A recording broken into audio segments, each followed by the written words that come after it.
Hi, kindergarten. It's Mrs. Cummins. Happy Thursday. We are going to do our Bible story today. But before we do our Bible story, maybe we can do our welcome song.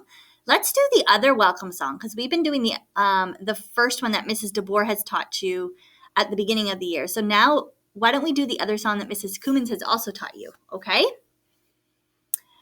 Hello, everybody, and how are you? How are you? How are you? Hello, everybody, and how are you? How are you today? Come on, everybody, and stomp your feet. Stomp your feet. Stomp your feet. Come on, everybody, and stomp your feet. Stomp your feet today. Come on, everybody, and wiggle your fingers. Wiggle your fingers. Wiggle your fingers. Come on, everybody, and wiggle your fingers. Wiggle your fingers today. Come on, everybody, and cluck your tongue. Cluck your tongue. Cluck your tongue. Come on, everybody, and cluck your tongue. Cluck your tongue today. Good job, kindergarten.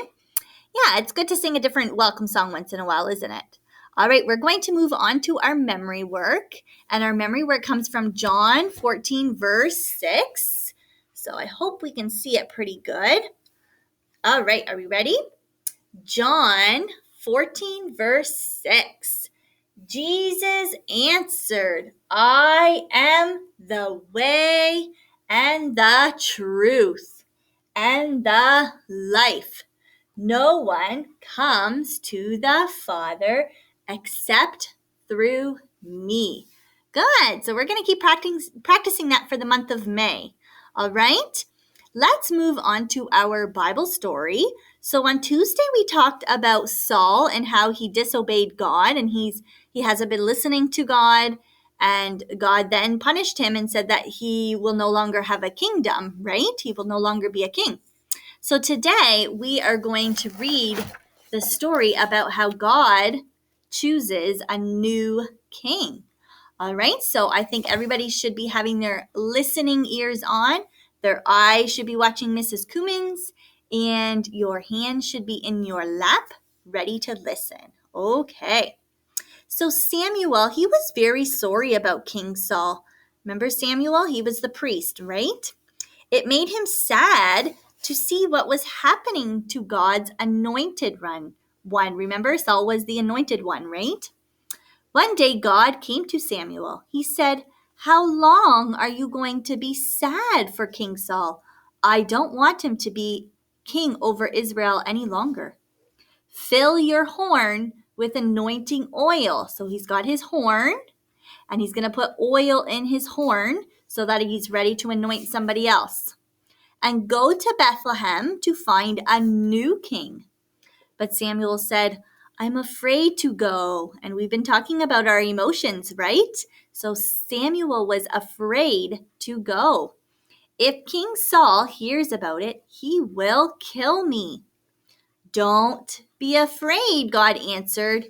Just take a young cow with you and say, I am come to sacrifice to the Lord. Then call Jesse to the sacrifice, and I will show you what you must do. I will tell you which one of Jesse's sons to anoint to be the next king of Israel. Samuel obeyed God. He took oil and he put it where? Where do you think he put it? Do you remember? In the horn. Yes, in the horn, which hung on his belt. He took a young, what did he have to grab? A young cow called a heifer and went to Bethlehem. When the old men of Bethlehem saw Samuel coming, they were afraid. Why have you come? They asked. Are you coming peacefully? Yes, Samuel answered. I am coming peacefully. I have come to sacrifice to the Lord. Come along with me. Then Samuel called Jesse and his sons to the sacrifice too. When they had all gathered around the altar, Samuel asked Jesse's sons to walk past him. Eliab, the oldest son, came first. He was a tall, handsome young man. He looked as if he would make a very fine king. Surely this must be the one God has chosen to be Israel's new king, Samuel thought. But God whispered to Samuel, "Don't look at the man's face or how tall he is. This is not the man I have chosen. I do not see as you see. Man looks at the outside, but God looks at the heart." Next, Jesse called Abinadab and made him pass before Samuel. But God didn't choose that king either, or that son either. One by one, the 7 sons of Jesse passed before Samuel. But God didn't choose any of them. "Are these all the sons that you have?" Samuel asked Jesse. "Well, there is still the youngest," Jesse answered, "but he is only a boy. He is out in the fields taking care of sheep." "Send someone to go get him," Samuel asked. "We shall not sacrifice or sit down to eat until he comes." So Samuel waited until the youngest boy was found. His name was David. Can we say that together? David. When David came, Samuel saw that he was a fine-looking boy. His cheeks were red. He looked healthy and happy.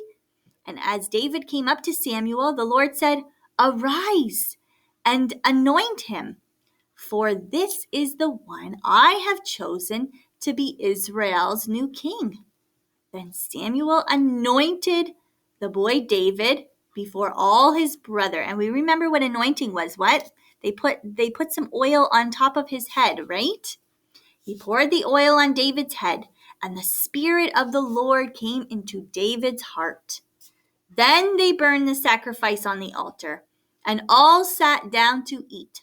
When they had finished eating, David returned to his sheep, and Samuel went back home.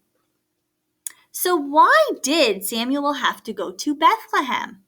What did God want him to find? Yes, he wanted him to find a new king because Saul was not a good king anymore. And why didn't God choose the oldest boy? He was a fine-looking man, right? But God chooses someone who is good in the heart, right?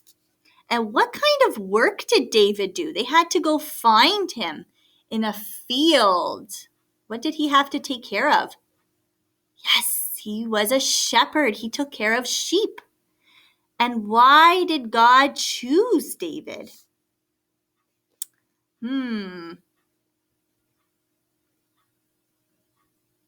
That's the one that God has chosen, right? The Spirit of the Lord came into David's heart. Yes, this is the one he has chosen, God had said. So in your package, you have received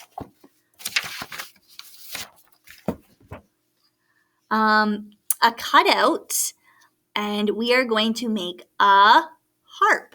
So Mrs. Cummins has already made her heart. So what you have to do is you have to cut out the pieces, and then your mommy or your daddy has to glue or tape. Mrs. Cummins used tape to tape the string inside. And then you fold it and then glue around it so that it sticks nice and tight. So I wonder why Mrs. Cummins has sent you a harp.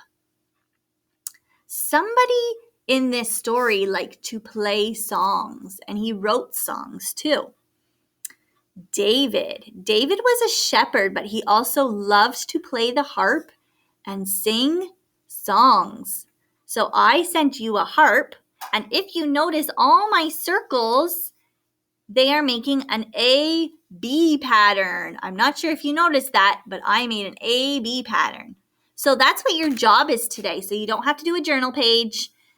You get to do a craft today. Okay, so have fun making your harp, and I can't wait to see your pictures of your harp. Bye, kindergarten.